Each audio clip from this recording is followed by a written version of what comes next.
Vai nācijas vēlme pēc brīvības var pārvērst veselu pilsētu par nevardarbīgās pretošanās simbolu? Barikādas Vecrīgas ielās, smagā tehnika, mašīnas, sanitārie posteņi, lauku cilvēki līdzās rīdziniekiem. Tas likās tik nereāli, un tomēr tā bija īstenība. Nekur ar tik lielu spēku neizjutu šo piederību, šo līdzatbildību par savas tautas likteni kā toreiz. Šis būs stāsts par 1991. gada barikādēm. Taču, lai saprastu 1991. gada notikumus, mums jāatkāpjas vēl tālākā pagātnē. 1940. gadā Latviju okupēja Padomju Savienība. Latvieši visu okupācijas laiku centās pretoties varai, kur viņus apspieda. Skaļāka iespēja to darīt radās 1980. gadu beigās, kad PSRS vadītājs Mihails Gorbačovs pats mudināja uz lielāku atklātību un aicināja teikt, kas sabiedrību neapmierina. Latvieši to aktīvi izmantoja, rakstīja avīzēm, organizēja protestus, piedalījās demonstrācijās un veidoja savas organizācijas. 1989. gada augustā latvieši, lietuvieši un igauņi visai pasaulē rādīja savu vienotību un vēlēšanos atgūt neatkarību, piedaloties Baltijas ceļā. Arī pasaule sāka sekot līdzi notikumiem Latvijā. Nedaudz vēlāk, 1990. gada 4. maijā, latvieši patiesi parādīja, ka vēlas dzīvot neatkarīgā valstī. Godīgi uzvarot vēlēšanās, kas tika rīkots pēc PSRS ierosinājumu un noteikumiem, latviešu organizācija Latvijas Tautas fronte ieguva vairāk deputātu vietu augstākajā padomē nekā PSRS komunistiskās partijas deputāti. Tas nozīmēja, ka balsu vairākums bija tiem deputātiem, kuri atbalstīja neatkarīgas Latvijas ideju. Augstākās padomes uzdevums bija pieņemt likumus, un deputāti kā pirmo likumu pieņēma deklarāciju par Latvijas Republikas neatkarības atjaunošanu. Likumu, kas noteica, ka ir jāatjauno sava valsts, brīva, neatkarīga Latvijas Republika. Lai uzreiz nenoliktu valsti krīzes priekšā un lai sakārtot juridiskās, ekonomiskās un citas lietas, tika nolemta pakāpeniska pāreja. Tas nozīmēja, ka Latvija vēl palika PSRS sastāvā, bet visas valsts mērogā notika gatavošanās, lai atjaunotu savu valsti. Taču Padomju Savienība ātri vien saprata, ka viņu valsts sāk plīst pa visām vīlēm, jo līdzīgas neatkarības deklarācijas bija pieņēmušas arī Lietuva un Igaunija, atdalīties gribēja arī citas republikas. Pārejas posmā pēc neatkarības deklarācijas parakstīšanas Latvijā palika Padomju Savienības iestādes, arī militārās. Saistībā ar barikādēm daudz piemin OMON, jeb Rīgas iekšlietu pārvaldes speciālo uzdevumu milicijas vienību. Pēc 1990. gada novembra, kad augstākā padome pieņēma lēmumu likvidēt Rīgas OMON, viņi pakļāvās vienīgi PSRS pavēlēm. Un jau 1990. gada nogalē OMON piedalījās vairākās pretvalstiskās un nelikumīgās darbībās, organizēja sprādzienus, piekāva iedzīvotājs, dedzināja automašīnas, šaudījās. Ar jauno 1991. gadu saspīlējums Latvijas un PSRS attiecībās pieauga. 2. janvārī bruņotas OMON vienības pēc komunistiskās partijas vadības rīkojuma iebruka preses namā Rīgā, uzbruka darbiniekiem, atņēma viņu dienestu apliecības un ierobežoja Latvijas Tautas fronti atbalstošo laikrakstu iznākšanu. Tajā pašā dienā tika ieņemts arī Viļņas preses nams. 7. janvārī PSRS izdeva pavēli par Baltijas jauniešu iesaukšanu PSRS armijā. Lai novērstu pretošanos, uz Baltijas valstiem tika sūtītas PSRS armijas vienības. Atbildot uz to, 8. janvārī Latvijas augstākā padome pasludināja PSRS armijas ievešanu par tiešu agresiju un aicināja iedzīvotājus nesadarboties ar armiju. Lai gan tobrīd PSRS un ASV bija iesaistīts Persijas līča karā un starptautiskā uzmanība bija pievērsta tam, Latvijai izdevās sev pievērst arī starptautisku uzmanību. Jau 4. janvārī ievērojama Zviedrijas avīze latviešu un zviedru valodā publicēja laikraksta Diena ievedrakstu par situāciju Latvijā. Savukārt 9. janvārī ASV sniedza paziņojumu, kurā nosodīja PSRS lēmumu ievest karaspēku Baltijas valstīs, kuras iet ceļu uz neatkarību un demokrātiju. 14. janvārī militārā spēka izmantošanu nosodīja arī NATO. Savukārt Ziemeļu valstu vadītāji aicināja Gorbačovu risināt situāciju tikai ar politiskiem līdzekļiem.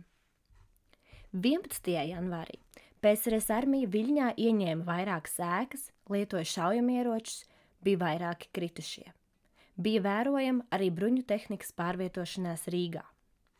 12. janvārī, tiekoties ar Latvijas augstākās padomes vadītāju, PSRS vadītājs Mihails Gorbačovs apsolīja neizmantot bruņotu spēku. Taču jau nākamajā dienā, 13. janvārī, Baltijas valstis pāršāca satraucoša ziņa. Naktī uz 13. janvāri tanki ielēca Lietuvas augstāko padomi, televīziju un radio ēkas. Tika nogalināti 14 cilvēki, vēl 110 ievainoti. Jau 4:45 no rīta augstākās padomes priekšsēdētāja vietnieks Dainis Īvāns radio uzrunāja latviešu tautu, aicinot pulcēties Doma laukumā un izrādīt atbalstu Lietuvai un savu gatavību turpināt ceļu uz neatkarīgu Latviju. Vienos dienā Krastmalā notika Vislatvijas protesta manifestācija, kurā piedalījās ap 600 000 cilvēku.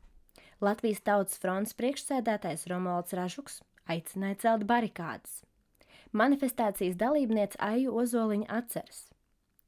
1000 galvains cilvēku pūlis, sarkanbaltsarkano karogu jūra, Daiņa Īvāna runa, asaras cilvēku acīs. Pār galvām pārdoja helikopters un izbira lapiņas, ko izplatīja Interfrontes vadība. Daži tās pacēla, izlasīja un saburzīja, bet lielākā daļa tika sabradāta zem kājām. Tad no aizmugurējām rindām atskanēja čuksti, ka it kā pa Ļeņina ielu tuvojoties tanki. Sakustēšanās pūlī, bet visi palika uz vietas. Pēc mītiņa tā dalībnieki izklīda, devās māju, bet nemieris pilsētā bija jūtams. Jau tramvajā dzirdēju runas, ka jābrauc vakarā uz Doma laukumu, uz Zaķu salu, ka var atkārtoties Viļņas notikumi. Iedomājieties to drosmi. Neskatoties uz reālām briesmām dzīvībai, vienam pie otra, bez reāliem ieročiem rokās, stāties un aizsargāt savu valsti. Atsaucoties aicinājumam, iedzīvotāji sāka celt barikādes, lai apsargātu augstāko padomi tagadējā Saeimas ēkā, radio un televīzijas ēku Zaķu salā, radio namu, telegrāfu un tiltus. Piekļuvušiem vietām bloķēja ar akmens bluķiem, baļķiem, smagajām mašīnām, autobusiem. Tā kā lielākā daļa no šīm ēkām atradās Vecrīgā, tā kļuva par centrālo Latvijas aizstāvju pulcēšanās vietu.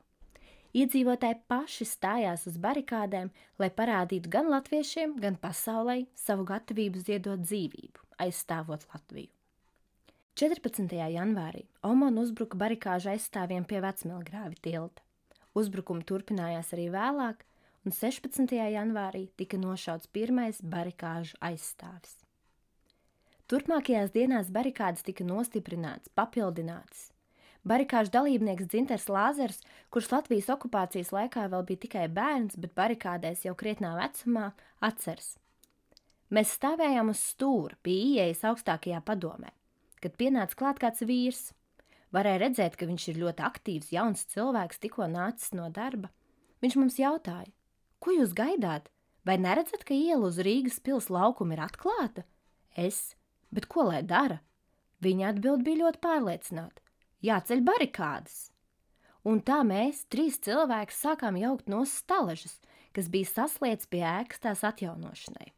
Pēc kāda laiciņa sāka pievienoties arvien vairāk cilvēku, kuri gribēja un vēlējās mums palīdzēt. Un tad parādījās arī jaunieši, tā dēvētie panki, un tad gan bija ko redzēt. Izveidojās 2 ejošas rindas, viena gāja prom ar nesamiem stieņiem, otra nāca pakaļ pēc jauniem. Uz barikādi tika nestas visādas mantas un tā auga, līdz beigās izveidojās apmēram 15 metrus gara un 2 metrus augsta siena. Taču barikādes necēla tikai rīdzinieki. Barikādes veidoja arī Liepājā, Kuldīgā, un daudz ārpus Rīgas dzīvojošie brauca palīgā. Kā atceras barikāžu dalībnieks Ģirds Rozenbergs. Neviens nepamudināja braukt uz Rīgu. Tas bija pats par sevi saprotams, ka jābūt tur, kur jābūt.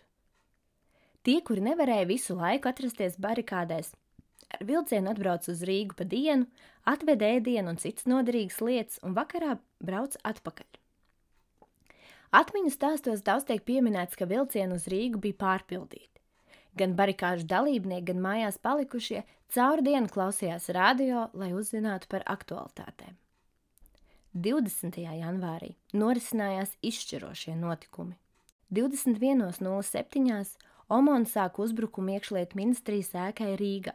Sākās apšaude. Latvijas televīzija pārtrauca ziņu pārraidi un sāka translāciju no iekšlietu ministrijas. 21:09 sakari ar ministriju pārtrūka. 21:12 televīzija jau ziņoja par apšaudēm Basteikalnā, Raiņu bulvārī, Vecrīgā. Tika nogalināti vairāki milicijas darbinieki. Šāviena rezultātā mira 2 kinooperatori, kā arī skolēns. Televīzija informēja, ka uzbrucēji ir OMON vienības un aicināja iedzīvotājus palikt mājās. Pēc 10 vakarā televīzija turpināja ziņot par apšaudēm un kritušajiem barikāžu dalībniekiem. Latvijas pārstāvis ASV Ojārs Kalniņš informēja, ka Latvijas televīzijas tiešraidi pārraida arī vairāki ASV kanāli. 22:18 atjaunojās saziņa ar iekšlietu ministriju, šaušana bija beigusies. Pa nakti radio pārraidīja ziņu, ka pat Vitebskas desantu pulks ir atteicies braukt uz Rīgu un apspiest revolūciju, jo nenākšot ar ieročiem pret neapbruņotiem cilvēkiem. Barikāžu dalībnieki juta, ka tās ir PSRS varas beigas. Nākamajā dienā augstākās padomes vadītājs Anatolijs Gorbunovs devās uz Maskavu. Mihails Gorbačovs noliedza savu līdzdalību uzbrukumos, sakot, ka visi notikumi ir asas krīzes un cilvēktiesību pārkāpumu sekas. Savu līdzdalību noliedz arī PSRS iekšlietu ministrs Boris Pugo. 25. janvārī notika barikāžu aizstāvju bērus. Lielākā daļa barikāžu aizstāvju devās prom. Barikāžu aizstāvji atceras, ka skeptiķi tad un arī mazliet vēlāk teica, ka barikādas Rīgā bija mazliet pārspīlēta lieta, ka tās tik un tā neko nespētu pret padomju tankiem. Tomēr barikādas un to aizstāvji gan simboliski, gan tiešā veidā parādīja savu vēlmi pēc brīvas Latvijas. Tas bija galvenais, ko barikādas vēstīja. Armija un ieroči nav visvareni. Ja tautai ir ticība savai valstī un drosme to aizstāvēt, ar to ir pietiekami. Barikādas atkārtot pievērsa starptautisku uzmanību Latvijai, un 21. augusta notikumi līdz galam pierādīja cilvēku vēlmi pēc neatkarīgas Latvijas, bet par to jau citā video.